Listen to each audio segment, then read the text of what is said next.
Today special lunch కాకపోతే మా ఆవిడ ప్రిపేర్ చేసింది. బర్త్డే ఏదైనా లంచే కాదు, ఫుడ్ మనమే వేసుకోవాలి. ఒక్కసారి అంటే హోటల్కి వెళ్ళింటాం, నెక్స్ట్ టైం తినలేం కదా.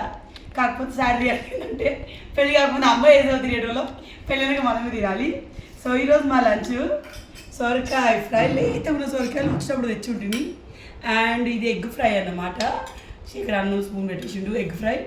తర్వాత పాయసం, షీర్ కుర్మా అనొచ్చు, పాయసం కూడా అనొచ్చు, ఎక్కువ డ్రై ఫ్రూట్స్ వేయలేదు. తర్వాత అన్నం, నిన్నటి బెండకాయ కర్రీ అయిపోయింది ఆల్మోస్ట్. సో ఇది ఈరోజు మా స్పెషల్. చాలా ఎగ్ తింటుండే, మీరు కార్తీక మాసంలో తినాలంటే మేము తింటామండి, మాకు అలా ఏం లేదు, మేము తింటాం, ఎవరి నమ్మకాలు వాళ్ళవే. సో నాకు అట్లా ఏం లేవు. ఒక మండే రోజు మాత్రం నేను నాన్ వెజ్ తినను, అండ్ పండగల రోజు తినము, అంటే దసరా తింటాం. సో కొన్ని పండుగలు, దీపావళి లాంటి వాటికి తినమన్నమాట. సో ఈరోజు మా స్పెషల్స్ ఇవి. మీ ఇంట్లో స్పెషల్ ఏంటో కమెంట్ చెప్పండి. బాయ్. బర్త్డే డ్రెస్సు హెవీగా ఉంది, ఎక్కడ మరగలాంటిది అక్కడ ఆరేసాను. Bye bye.